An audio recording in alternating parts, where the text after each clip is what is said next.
tecnología y metodología, tendrás la educación que tú querías. El UPOL ya está aquí, es para ti, está para mí, sí. Te acerca la universidad para que vayas más allá. El UPOL ya está aquí, es para ti, está para mí, sí. Para que puedas progresar y así llegar más lejos. Buenas tardes una vez más, queridos estudiantes. Nos encontramos en una teleclase nuevamente por este espacio de DuPol en Escuelas Psicológicas Cognitivas. Hoy es nuestra cuarta clase televisada, como ustedes lo pueden ver. Y hoy tenemos un tema, estamos desarrollando los contenidos de la unidad 2 y seguiremos abordando un tema que venimos desarrollando desde la semana pasada. Muy interesante en relación a los procesos cognitivos, pero más allá en relación a cómo funciona nuestro cerebro y cómo funciona esto de las metáforas computacionales y el procesamiento de la información. Pero antes de dar paso a ampliar un poco los contenidos que tenemos ahí, vamos a revisar un poco el desarrollo del aula virtual.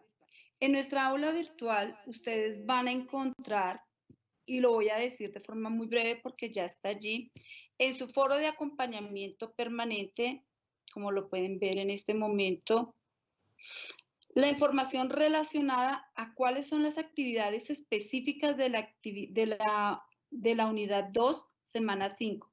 Algunos estudiantes me han escrito, profesora, tenemos dudas frente a algunas actividades, pero ya están acá anunciadas. Entonces, por favor, revisen nuevamente su foro de acompañamiento permanente, revisen las actividades que están puestas allí para el desarrollo de esta unidad 2. Les recuerdo que la fecha límite de entrega es este 21 de marzo, es decir, el domingo. Las actividades, bueno, la actividad 4 es una actividad individual, la actividad 6 también es una actividad individual. La actividad 6, para ello ustedes tendrán que desarrollar un ensayo. Algunos estudiantes me preguntaron que cuáles eran las características del ensayo. Ya en unas aulas virtuales les coloqué, les voy a subir también a ustedes el formato de cuáles son los criterios que deben de tener en cuenta para la presentación de su ensayo.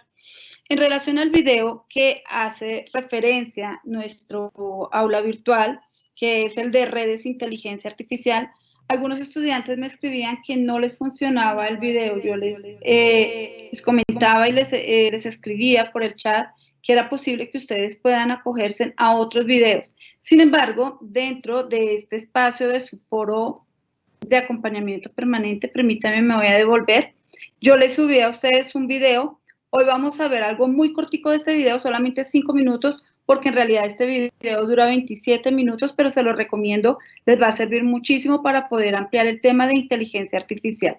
Entonces, la actividad 6 será un ensayo en relación a la inteligencia artificial y la actividad 4 que tendrán que desarrollar también, que se encuentra acá en la semana 5, hace referencia a la descripción en un esquema. Recuerdan que la semana pasada les había mostrado a ustedes un esquema de cómo se comprendían los procesos de comunicación entre Piaget y Vygotsky, más que los procesos de comunicación, los procesos cognitivos entre Piaget y Vygotsky. La idea es que ustedes puedan esquematizar, por favor, revisen nuevamente, si no lo han hecho, la teleclase anterior, para que ustedes puedan ver uno de los esquemas que allí les presenté y con base a ello, no es el mismo esquema, por favor, con base a este esquema que yo les presenté en la clase anterior, ustedes puedan copiar, tomar ideas para hacer su propio esquema. Algo muy importante, por favor, en el desarrollo de sus esquemas, en los dos trabajos, siempre, bueno, ahorita porque son actividades individuales, me ha pasado que han tenido actividades grupales, tendremos actividades grupales nuevamente para el tercer corte. Por favor, siempre coloquen los participantes. Algunas veces me pasa que ustedes están revisando o están enviando mapas y no colocan los nombres de los participantes. De sus actividades, de sus notas de la unidad 1, me encuentra terminando el proceso. Realmente el volumen de estudiantes es considerable y aún no he terminado de calificar todos los procesos de la unidad 1. Ya muchos ya tienen sus notas completas. Estoy terminando, algunos estudiantes me han escrito, pero yo espero, de hecho necesito terminar antes de este sábado para que ustedes puedan dar paso a la entrega de sus actividades de la unidad 2. Voy a revisar un momento si ustedes de pronto tienen algún mensaje. Veo que no tienen ningún mensaje por el momento, o por lo menos no lo evidencio yo desde el enlace de YouTube. No sé si tengan alguna pregunta hasta acá en relación a las actividades, en relación a estos dos formatos. Es claro, si ustedes no tienen en este momento preguntas, por favor, pueden ingresar. Discúlpeme, se me fue un sonido.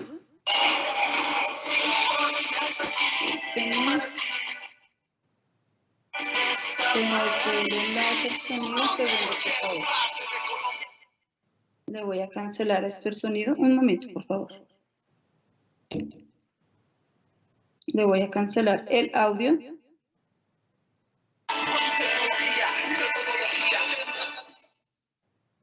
Listo, chicos. Ya le estoy cancelando a ustedes el audio. Estoy pendiente acá para revisar si tienen algún mensaje. Bueno, veo efectivamente que no. Entonces, como les estaba indicando, todas las preguntas que tengan en relación a las actividades de la unidad 2, desarrollenlas acá o escríbanlas en este foro de acompañamiento de la semana 5. Allí estaré dispuesta para poderles orientar, o si no, a través de la mensajería interna. Bueno, en vista, bueno, no tengo todavía otros mensajes. Listo, chicos. Vamos entonces a iniciar con las temáticas. Ah, sí, ya estoy viendo acá una pregunta. Me pregunta Guadalupe, ¿qué actividades, Carlos me dice, qué actividades de este corte se pueden realizar en grupo? Qué pena con ustedes, es que no había visto el chat del YouTube, ya lo estoy mirando, lo que ustedes están refiriendo. ¿Qué actividades de este corte se pueden realizar en grupo? Ninguna, las dos son individuales. ¿Será que existe la posibilidad de ampliar el plazo? La verdad, la universidad este semestre inició con un desorden y la desinformación que nos tiene al borde de la desesperación. No, desafortunadamente en este momento no es posible ampliar los plazos. Se ampliaron los plazos solamente para la entrega de las actividades de la unidad 1, pero solamente la entrega de las actividades. Nosotros iniciamos unidad 2 la semana pasada. Por eso los contenidos de la unidad 2 la hemos venido desarrollando desde la semana anterior. Hoy finalizaríamos entonces la unidad 2 y los tiempos no pueden ser aplazados porque para tercer corte nosotros tenemos que cumplir con los tiempos de entrega de las actividades. Nosotros cerramos tercer corte y tenemos que tener ya las entregas de esas actividades. Aplazar una semana más implicaría que tenemos que correr segundo corte y no es posible. Listo, estoy revisando más preguntas.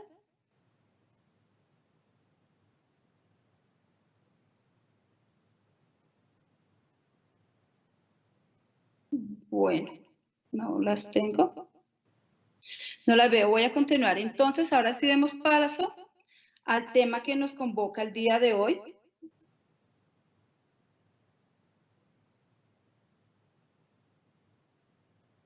No veo más preguntas realmente. O no sé si es que no me están llegando en este momento.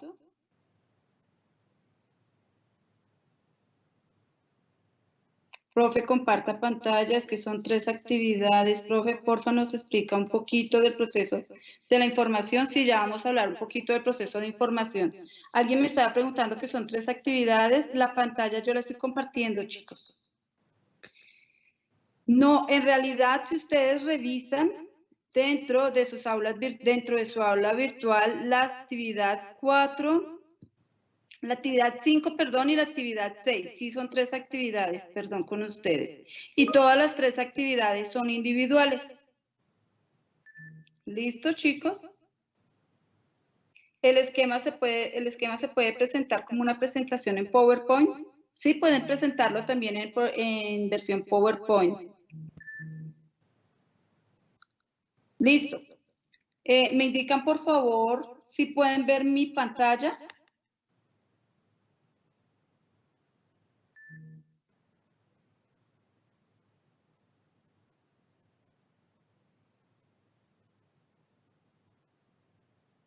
Un segundo, parece que tengo alguna situación acá.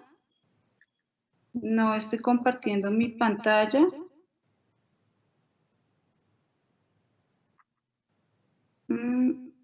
Ah, qué pena con ustedes, efectivamente no estaba compartiendo pantalla. Disculpen, no me indican por favor si ya pueden ver mi pantalla.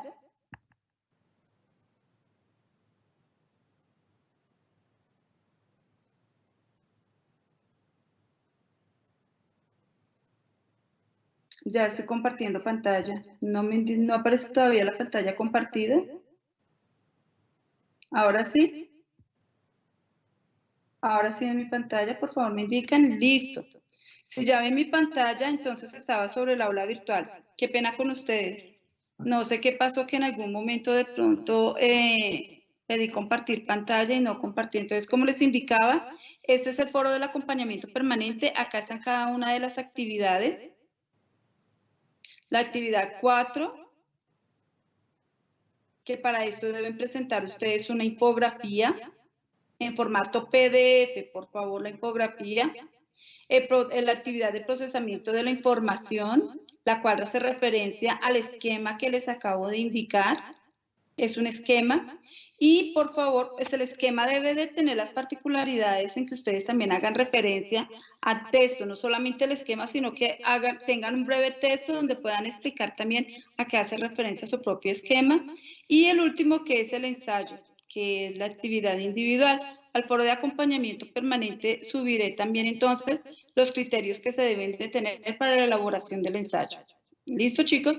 Entonces, ahora sí vamos a hablar un poco frente al tema del procesamiento de la información o la teoría del procesamiento de la información.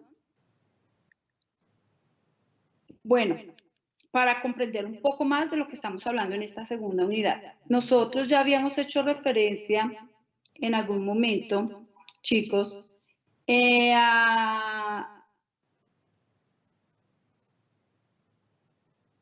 Bueno, listo. Me preguntan, voy a tomar la última pregunta, chicos, que me estaban haciendo y ya empezamos con el tema.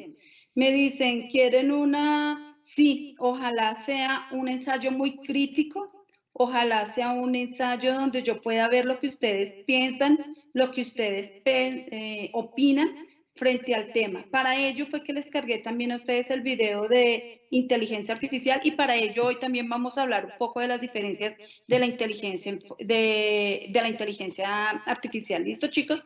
Entonces, bueno, eso en cuanto a la particularidad del ensayo. Ahora sí, voy a dejar de ver en este momento, no voy a responder sus preguntas por YouTube, por favor háganla por acompañamiento permanente porque si no se me va el tiempo. ¿Listo, chicos? Y necesito que avancemos un poco en los contenidos también de lo que es el procesamiento de la información. Entonces, como les indicaba a ustedes, la semana pasada estuvimos hablando un poco de lo que era la metáfora computacional o de cómo desde la psicología cognitiva se buscaba también comprender a partir de la metáfora computacional y cómo surgía esto a partir del modelo de la máquina de Turing, que fue un modelo que más o menos surge en la Segunda Guerra Mundial, como los nazis buscaban filtrar la información también, algo de hackear un poco la información también para tener algunos elementos, poder comprender, poder dirigir y todas sus maniobras militares, y cómo a partir de la máquina de Turing fue un preámbulo o el surgimiento también de la máquina computacional y de los ordenadores para poder hablar también desde las ciencias cognitivas de esta teoría. Y esta teoría surge precisamente es a partir de eso, de cómo se compara, cómo desde la metáfora del computador se trata de comprender cómo la mente humana puede llegar a ser un ordenador. Y a partir de esa idea de cómo comprender si un procesador era capaz de producir conocimiento, también se quiso estudiar desde la mente cómo la mente humana era capaz de producir ese conocimiento. Entonces, esta teoría del procesamiento de la información, en tanto modelos psicológicos, ahorita vamos a hablar de algunos modelos que hacen referencia desde esta teoría de procesamiento de la información, trataban de concebir al ser humano como eso, como un procesador activo de información, a través del cual algunos elementos del entorno o recibía información que captaba desde sus sentidos, desde su entorno, lo procesaba, pero con base a esto, las personas desarrollaban un comportamiento o tenían una forma de conducta determinada. Digamos que esta orientación se oponía un poco a todo lo que se venía observando desde lo que era el conductismo y el psicoanálisis, precisamente porque desde esta teoría del procesamiento de la formación y desde estos modelos cognitivos se trataba de comprender más el carácter biologicista de cómo el ser humano aprende, desarrolla y transmite o procesa la información. Digamos que en ese orden de ideas, el paradigma de la teoría del procesamiento de la información tiene dos pilares fundamentales. Por un lado, concibe que los pensamientos y otros contenidos mentales influyen en la conducta. Es decir, mi pensamiento y todo lo que tenga que ver con mis funciones como la memoria, los recuerdos, la inteligencia, van a influir en la forma como yo me comporto con el entorno, y es importante entonces desde esta teoría del procesamiento de la información que yo pueda distinguir cómo esos procesos mentales o cómo esas funciones mentales influyen en el comportamiento de las personas. ¿Ustedes recuerdan sobre los procesos cognitivos? Sobre cuáles eran esos procesos que eran funciones, que algunos eran funciones básicas y otros eran un poquito más complejos. Bueno, allí está todo lo que tiene que ver con la memoria, la inteligencia, la percepción, cómo a partir de todas estas funciones que son cognitivas infieren directamente en la conducta humana. Y por otro lado, lo que se buscaba a partir de esta teoría del procesamiento era comprender cómo las estructuras cerebrales en sí mismas tenían una relación con la maduración de las personas y su proceso de socialización. ¿En qué consiste esto? En cómo comprender a partir de ese movimiento neuronal, ese movimiento sináptico, cómo era que tenía que ver con el ciclo evolutivo del ser humano y cómo es que a partir de ese ciclo evolutivo del ser humano, el ser humano desarrollaba algo que se llama inteligencia o desarrollaba un proceso de socialización. ¿Recuerdan este cuadro que veíamos algo la semana pasada? La metáfora del ordenador. Entonces, el objeto de investigación, retomo, va a ser la mente equiparada o comparada con una computadora. En ambos procesadores se considera, y esto es para hacer un proceso de analogía, tanto el cerebro como el computador se va a considerar que tiene un soporte físico o un hardware. Para el soporte físico o el hardware, o sea, el soporte, el ordenador, el procesador, el PC, lo tangible, lo que tocamos, es lo que va a ser equiparable en los seres humanos con el cerebro. Entonces se considera que el software, el hardware, va a ser lo tangible. Pero también hay una parte intangible que tiene que ver con esas funciones cognitivas. En el cerebro, eso que permite que el computador funcione, lo vamos a llamar en los seres humanos funciones cognitivas. Y entre ellos están entonces la memoria, el lenguaje, la inteligencia, el habla, las sensaciones, las sensopercepciones, en fin, mientras que en los computadores sería el equivalente a los programas o software que nosotros instalamos. Entonces, si yo le instalo Microsoft, si yo instalo en mi computadora aplicaciones, cómo a partir de esos programas yo puedo movilizar y operativizar mi hardware, que sería mi PC. Y cómo en el humano, a partir de esas funciones cognitivas, yo puedo comprender el cerebro o cómo es que eso se procesa dentro del cerebro para que pueda producir también algo que se llama conocimiento o que se llama también inteligencia. Entonces, acá es importante nosotros comprender cómo funciona esta arquitectura funcional de la mente comparada con la metáfora computacional.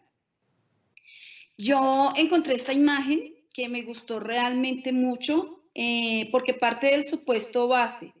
Y este supuesto base muestra una persona igual a un computador, y creo que es el ejemplo más claro para nosotros poder entender cómo funciona esto de la teoría del procesamiento de la información. Acá para esta teoría, los ordenadores son procesadores de información que responden a la influencia de estados internos. Lo mismo va a pasar con los seres humanos. Nosotros somos esos ordenadores de procesos de información, o sea, tenemos una información recopilada y guardada en nuestra memoria que cuando nosotros recuperamos esta información o de alguna manera u otra vamos a operativizar. ¿Qué es lo que se quiere comprender entonces? Que mientras el software es una herramienta para los ordenadores van a servir para eso, para poder comprender esos estados internos o cómo al interior de la máquina funciona cada uno de estos procesadores para llegar a producir conocimiento. ¿Qué es lo que se busca entonces? Primero, operativizar que los contenidos en los procesadores y los procesos mentales de las personas son equiparables y que en algún momento pueden ser posible que a partir de comprender, si comprendemos cómo funcionan en los procesadores, podamos llegar también a comprender la cognición humana. ¿Listo? Entonces partimos del supuesto base de que contenidos de procesadores más procesadores mentales de las personas, ¿a qué será equivalente o a qué será igual? A comprender la condición humana, como les había dicho. Entonces, vamos a continuar un poco más para ampliar esta teoría de procesamiento de la información y vamos a encontrar que fueron 4 los principales modelos para poder explicar esta teoría. Tenemos 4 modelos y 4 exponentes. Vamos a abordarlos igual ustedes en sus lecturas, en las lecturas que ustedes tienen en el texto de esta semana o en el texto de la unidad, los van a encontrar. ¿Listo? El documento, de hecho, lo voy a mostrar. Teorías del desarrollo cognitivo, el capítulo 3 hace referencia a todo este tema que estoy el día de hoy ampliando con ustedes. Entonces, tenemos el primero de estos modelos, de esta teoría, y es el modelo multialmacén de Atkinson y Shiffrin. ¿Y qué es lo que nos plantean ellos? Que la memoria está dividida en 3 componentes. Por un lado, hablamos desde lo que es la memoria operacional, MO es entendido como memoria operacional, y esta memoria operacional nos dice que permite el registro sensorial, que permite la entrada de la información. La memoria operacional también es entendida como la memoria de trabajo, y a partir de esta memoria de trabajo, lo que yo puedo hacer es que a partir de mis órganos de los sentidos o a partir de la percepción que yo tengo del entorno, puedo llevar esta información hasta mi cerebro. Esta memoria operacional va a ser la que me permita a mí equiparable o que llegue la información a mi cerebro a través de programas para que yo los pueda almacenar. Esta memoria o este modelo de multialmacén nos hace referencia también de que existe una memoria o un almacén de corto plazo. Es decir, que la información que yo percibo del medio a partir de mis órganos sensoriales, cuando yo lo percibo del medio en mis órganos sensoriales, estoy hablando de la memoria operativa o memoria de trabajo. Cuando yo la proceso y la paso a mi mente o a mi cerebro y de alguna manera u otra, la almaceno en una gaveta, esto es una metáfora, la almaceno en una gaveta, puede operarse de corto plazo porque recuerdo a corto plazo lo que he alojado allí. Pero también este modelo habla de una memoria a largo plazo, donde podemos recuperar la información que tenemos recopilada de meses anteriores, tal vez de años anteriores. De acuerdo a este modelo multialmacén, que ustedes lo ven en esta gráfica, que también están las lecturas que ustedes tienen, entonces, ¿cómo es que captamos la memoria sensorial? A partir de los órganos de los sentidos, bien sea visual, auditivo, otras sensoriales. Esta la captamos a través de los estímulos. Digamos que si yo no repaso esta memoria de trabajo, la olvido fácilmente. El que yo repita y grabe la información dentro de mi memoria de trabajo o mi memoria a corto plazo, de manera que yo, si estoy leyendo un texto, que sería lo que estamos haciendo en este momento, o que ustedes puedan evidenciar esta presentación, estarían trabajando su memoria operativa. Pero si ustedes esta presentación la retoman el día de mañana, la vuelven a escuchar, están trabajando su memoria a corto plazo. Pero si secuencialmente repiten la misma información, este modelo multialmacén, para poder comprender el procesamiento de la información, les va a permitir o nos dice que existen en esas gavetas computacionales, esas gavetas que nosotros tenemos en nuestro cerebro, podemos alojar también esta información, así como las gavetas computacionales dentro de los equipos. ¿Listo? Tenemos otro modelo que es los niveles de procesamiento de Craig y Lukar. En 1972, ellos añadieron al modelo multialmacén, este modelo al multialmacén fue de 1968, me faltó escribirlo allí. Estos niveles de procesamiento de la información de Craig y Lukar fue un modelo más avanzado del que se propuso en 1968. Para 1972, ¿qué es lo que hacen estos autores? Toman el modelo multialmacén y le incorporan nuevos elementos. Entonces, para ellos había una reflexión que era muy importante y ellos decían, solo percibimos la información o además, o sea, solamente guardamos la información o solamente en nuestra memoria queda la información de las que nosotros le prestamos atención. Si yo observo una imagen, un cuadro, ¿qué es lo que puedo almacenar dentro de mi memoria? ¿Toda la imagen del cuadro o solamente los elementos a los que yo les presto atención? Según estos autores, la mente o el cerebro lo que hace es identificar y centrar su atención frente a ciertos elementos y estos elementos se van a depositar en la memoria. Entonces ellos van a hablar de una memoria superficial, de un procesamiento medio y de un procesamiento profundo. ¿Listo? Entonces, ustedes igual van a encontrar esto en las lecturas. Se entiende que para este modelo no existe, a diferencia del modelo de multialmacén, que existen 3 tipos de memoria, para este modelo no existe el modelo multialmacén, o sea, las 3 memorias, la memoria operativa, la memoria a corto plazo y la memoria a largo plazo, sino que existe una memoria única y que lo único que hace la mente es fijar y centrarse y grabar en su memoria solamente aquello a lo que nosotros le ponemos una atención particular. ¿Listo? Espero que haya quedado un poquito más claro. Y encontramos por último el modelo conexionista. Este modelo conexionista en realidad viene operando de 1986 y en la actualidad es el que tiene más vigor, es el que más se ha avalado, no porque los otros no, porque este es el que de alguna manera u otra recoge la información, es un modelo más avanzado y de alguna manera u otra a partir de este modelo conexionista se puede comprender cómo es que se almacena la información dentro del cerebro. Digamos que en 1986 estos autores realizan una investigación y a partir de esa investigación ellos lanzan su libro llamado, titulado Investigaciones sobre la microestructura de la cognición, y en estas investigaciones sobre la microestructura de la cognición ellos querían comprender era cómo a partir del uso de imágenes neuronales o cómo poder comprender qué se activa dentro del cerebro, qué neuronas, cómo funcionan las neuronas, cómo funcionan la transmisión sináptica, como si yo capto una información, qué áreas del cerebro se activan y si se activan algunas áreas del cerebro, en dónde se aloja esa información. Entonces, esto ha sido uno de los modelos que ha tenido como más auge para comprender un poco más de este modelo conexionista. Bueno, les voy a hablar ahorita un poco más sobre este. Ahorita les traigo un video muy corto también que vamos a ver para comprender un poco más.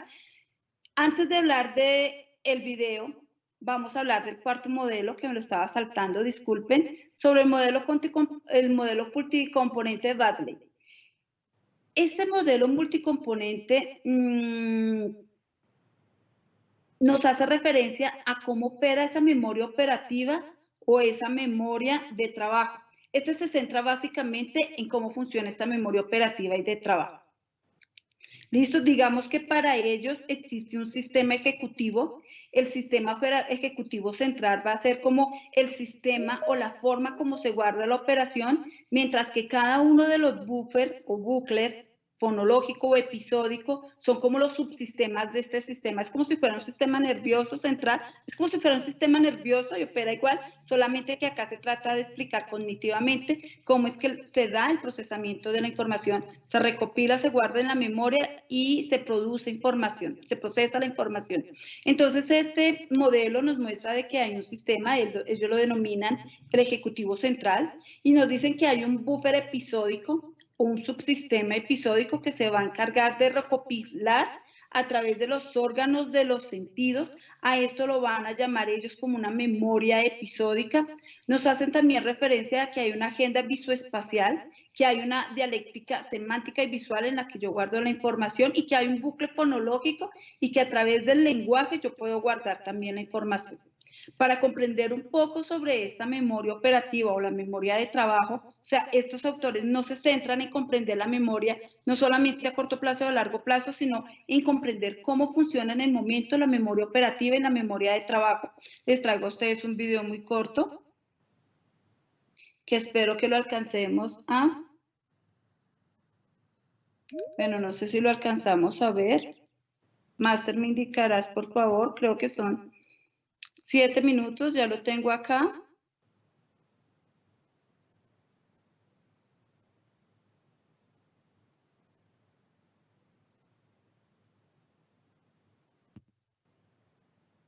Son 8 minutos. Master, me indicas, por favor, si lo alcanzamos a ver. Sí, pues sí se ve. ¿Pero lo alcanzamos en estos 8 minutos a visualizar con los estudiantes? ¿O mejor se lo subo al aula virtual? Te quedan 3 minuticos de clase. Me quedan 3 minuticos de clase, ok. Entonces, chicos, ¿qué vamos a hacer? Como me quedan 3 minutos de clase, voy a subirles a ustedes este video y ese de redes en su aula virtual para que ustedes lo puedan disfrutar, lo puedan ver completo, puedan tener elementos. Digamos que esta memoria de trabajo, memoria operativa en el video que les voy a cargar a ustedes a su aula virtual, les va a permitir comprender mucho más cómo es que a nivel de movimientos neuronales y sinápticos se puede comprender la información. ¿Listo? Voy a avanzar un poco entonces, de acuerdo a los tiempos y minutos que me quedan. Este segundo video que quería verlos, pero pues no nos alcanza el tiempo, hace referencia a lo que es la inteligencia humana y la inteligencia artificial. Todo esto de hablar de la teoría de procesamiento de la información, entonces, ¿para qué? Para llegar a esto precisamente, a comprender cómo es que los seres humanos, a partir de estas metáforas computacionales, desarrollamos un proceso perceptual o una función cognitiva, perdón, no proceso perceptual, sino función cognitiva, y cómo a partir de esta función cognitiva podemos comprender que la inteligencia humana es el proceso más desarrollado dentro de las funciones cognitivas del ser humano. La inteligencia cognitiva y la inteligencia artificial de alguna manera ha sido un tema que está en auge, y a partir de ellos y a partir de todo el avance de lo tecnológico se ha implementado muchísimos elementos para poder comprender un poco más cómo es que funciona, digamos que de alguna manera u otra, la inteligencia artificial y los diferentes androides que existen hoy en día, los diferentes robots que se quieren generar, quieren imitar de alguna manera u otra esa forma como el ser humano procesa la información o desarrolla la inteligencia en tanto funciones cognitivas. Yo les traje acá las principales diferencias, espero alcanzar el tiempo para poder retomarlas y que ustedes se puedan hacer una idea. También la tomé de esta página, les voy a subir también, por si no me alcanza el tiempo, la página de donde la tomé para que las puedan revisar. Digamos que las principales diferencias, que creo que esta es la más importante, es que la inteligencia artificial es desarrollada por la inteligencia humana. En ese orden de ideas se supone que la inteligencia humana es mucho más desarrollada o es capaz de procesar muchas cosas sobre la inteligencia artificial. Por otro lado, vamos a encontrar que la inteligencia natural del ser humano va a profundizar en las funciones cognitivas, mientras que las funciones cognitivas no las vamos a encontrar en la inteligencia artificial. Funciones cognitivas como la memoria, la resolución de problemas, el aprendizaje, la planificación, el lenguaje, razonamiento y la percepción, no lo encontramos en la inteligencia artificial. La inteligencia humana se mide comúnmente a través de pruebas de coeficiente intelectual.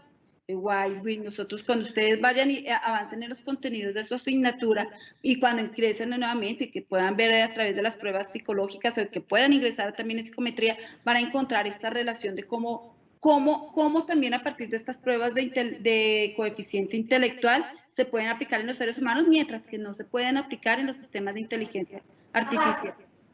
En comparación con los humanos, vamos a encontrar que las computadoras puedan procesar la información a un ritmo más rápido. Acá les traigo un ejemplo. Entonces, una operación matemática, el ser humano se puede demorar un poco más, mientras que una inteligencia artificial o un procesador puede resolver varias operaciones en poco tiempo.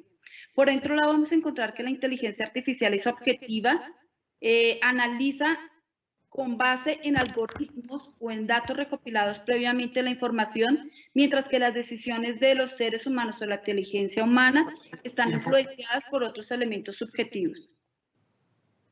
Por otro lado, vamos a encontrar que la inteligencia artificial produce resultados precisos, mientras que la inteligencia humana puede llegar a tener esos pequeños lapsos y puede llegar a cometer errores humanos.